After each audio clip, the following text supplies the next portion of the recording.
Good morning, everybody. This is Diggs. It's another beautiful day out here in the Pacific Northwest, and today we're going to be asking the question, should you pull for Moore the Merrier, and should you pull for the Fervor of the Festival Vision card that's going to be coming out for the Lunar New Year celebration later this week? Let's go ahead and dig in. Before we get too far into this video, I do want to remind everyone that we are sponsored by the Amazon App Store, and we do have a special offer coming this week. We do have, of course, the PvP tournament, Justin and Friends Clash of Communities event in cooperation with the Amazon App Store on February 3rd at 7 p.m. PST. So if you guys love to get into those PvP tournaments, love to get there, that is going to be a great event to go and see. Of course, this is going to be the kind of first Justin and Friends tournament, which is going to be really exciting. 8 players will be selected randomly from all applications, and these 8 will fight it out in a mock battle tournament. Great prizes will be awarded to the winners. It's going to be a lot of fun. So it's going to be happening on February 3rd at 7 p.m. PST. It will be on the twitch.tv/Square Enix. Oron J, Justin, and Palladia are going to be hosting, all wonderful people and friends of the channel. We're also going to have Nerd Knight, Rindell, and Jijin are going to be there as well as guests. You can see more specifics on the tournament rules. However, we are going to have a special Amazon App Store Amazon coin offer for this event. You can see the link in the notices section here. It will take you to the Amazon App Store Amazon coin webpage where you can purchase Amazon coins at a discounted rate for the tournament, basically, or this is kind of a special tournament offer. So make sure to, if you're purchasing your Amazon coins, get them now. Get them while this offer is going, because we really want to show our support so that these events, like these tournaments, these special offers keep coming to War the Visions. We can only keep doing this because you guys support us. You follow these links, you buy Amazon coins, use our affiliate links. You can also get to this link by dig.gs/offer. So thank you everybody who's supporting us. And now let's get back to the content and the question at hand. Should you be pulling for Moore the Merrier is the question, and there's a lot to think about here, but right off the bat, I'm actually going to say I think this is an easier decision than a lot of the decisions that we faced in the past, particularly with Ibarra being a 100 cost unit and other units releasing that are 100 cost units like the Crystal Warrior units. 90 cost units are substantially easier to pull on. Golbez, for example, had rates up on his 9-step banner. Potentially we could have a coin pity for her as well. It's going to be much easier to pull her and potentially her VC together than probably anything we're going to get in the future. The other thing to consider is that depending on how the banners are run, historically, sometimes these banners for the unit have the vision card on them, and sometimes the vision card has the unit on them as well. It really just depends on kind of the route that you're going. But I do think it's going to be a relatively easy pull, and everything that I've seen of the unit so far makes it seem like she's going to be an incredibly powerful addition to anybody who's running a wind roster. And I personally really regret not pulling for Joom right now. I actually am like, I wish I had pulled for Joom because she's gonna go so well with like Joom, Little Leela, right? We have Winter Luartha that's also been released. Like wind is kind of where it's at right now, and we don't really have a very strong ice element counter that's been released. So I mean, with all the amazing VCs we have coming out, she's basically an upgraded Energist. My initial thoughts before I've actually seen kind of the entirety of the unit is going to be that she's probably going to be very powerful. I think she's going to be much more powerful in PvP than PvE. There's a couple of reasons for this. She has, first off, subjob Time Mage, right? So potentially you can have some Time Mage shenanigans. She has subjob Rune Knight, which means she could potentially have some spirit penetration. She could potentially have some other really powerful passives that will buff her damage. And her main job, Apothecary, is kind of a spin off of the Energist, and it's focused on status ailments. So when I think about whether or not you know, a unit is going to be really powerful in PvP or PvE. When I'm thinking about status ailments, I don't always think about PvE. I think a lot more about PvP, because when you're going into that high difficulty PvE content, a lot of units have those status ailment resistances. And I think what's going to happen with Moore the Merrier is that, you know, you might have these effects that have their added effect, right? So like, for example, her limit break deals large damage to targets within range based on the caster's magic stat, has a chance of inflicting silence for 3 turns, and the additional effect of lowers area attack resistance while silenced. This is really great, but what if you're going up against a PvE enemy who has silence resistance, right? All of a sudden, you're not going to get that lowered area attack resistance. You're not going to get that benefit.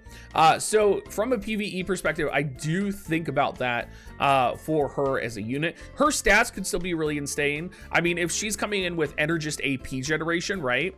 And she's going to be able to pop off ranged magic attacks from far. She's going to have her own weapon, which they've already said is going to have wind attack on it, and it's also going to potentially have magic on it as well, is kind of what we think, unless Justin misspoke and it has magic attack on it. Could be either way at this point. I think it'll be plus magic, but we'll have to wait and see. But yeah, I think she, you know, if you're wanting a wind unit that's going to potentially, you know, deal a lot of damage really quickly, or have high AP, she could be really good for you. The other thing to consider, and if you are thinking like, what are her kind of broad uses? The other thing to consider would be that having access to Sub Rune Knight does give her access to Wind and Slash. So she is going to be able to chain Wind and Slash pretty powerfully. She may also have Drain Evocation. I think there are some Sub Rune Knights that do not have Drain Evocation. I'm not 100% on that, but I believe she probably will. So there's also that to consider. But she's going to be, I mean, versatile. She'll be versatile. She's not going to be the worst PvE unit, but she's probably not going to be the best PvE unit as well. I think she could actually potentially replace Howlet in PvE. Her other abilities, now there are actually some abilities that we saw. If you watch the YouTube video of her, we actually saw some abilities that were not featured kind of on this information page. So Divine Toxicology deals medium damage to targets within range based on caster's magic stat, has a chance of inflicting poison, and if poison lands, it lowers defense, spirit, and healing power, essentially. Very powerful ability.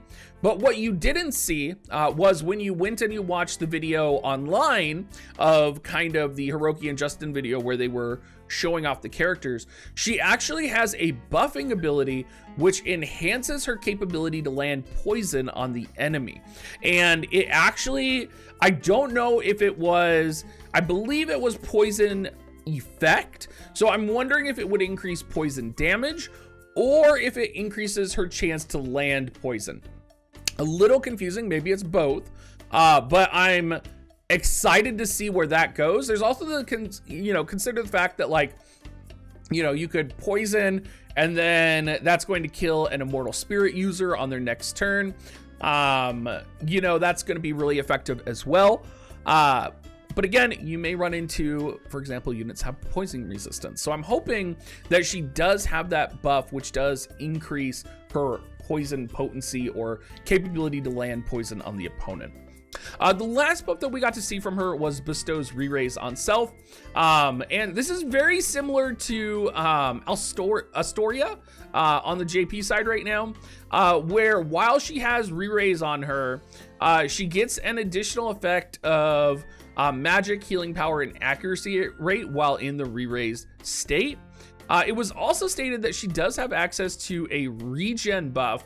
One of the things I actually don't know about is the interaction between individual increased healing power and regen potency.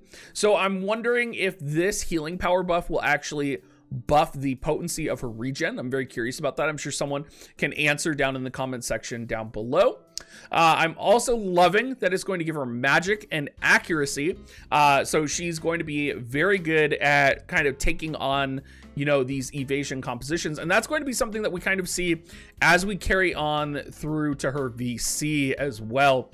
Maneater up on magic attack is going to be really effective in wind. We have, you know, little Leela. We have regular Helena, who's a magic wind unit. We have Gargus, who's a magic wind unit. We have, you know, I'm curious, you know, I can't remember if Varouche has magic attacks or not.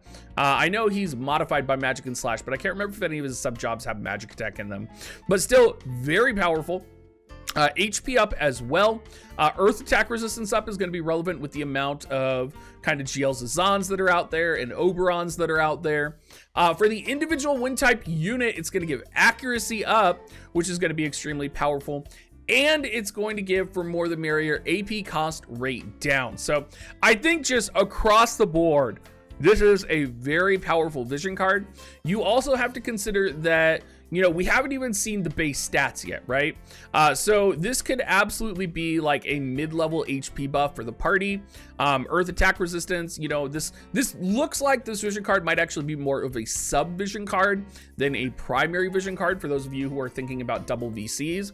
But I think this is going to kind of set the slate for a change in the kind of future meta of global. I'm wondering right now, because wind is getting kind of all of these really powerful vision cards, I wonder if wind is going to be substantially more powerful when the double vision card kind of event comes out, because it has so many new unique individual buffing vision cards that you're going to be able to set up and line up on your wind composition. So I think wind is an element where, you know, particularly with Joom right now, again, I regret not pulling her. I think particularly with Joom, wind is going to be an element to watch because we have so many different wind element units than JP had when they were going into this kind of Satya meta. So very exciting, and lots of things to consider going on with this as well. But overall, I'm going to say, you know, my initial impression of this unit, if you're, you know, if you're a free-to-play player and you're trying to save your Vizier, Celeste is probably long range a better investment than Moore the Merrier.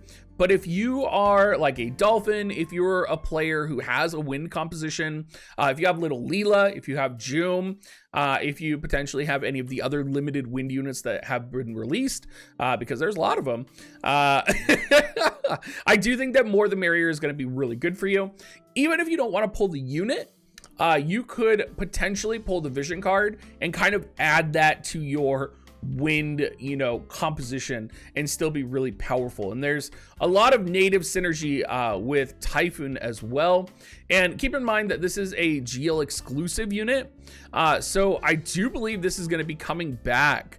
Like it's kind of prompted as like a Lunar New Year unit, but I do believe that means that she's going to be coming back with the Dwayne event. I'm not 100% sure, but I do believe that's what it might mean. We're gonna have to kind of keep our eyes on it, but I do think she'll probably come back in the near future.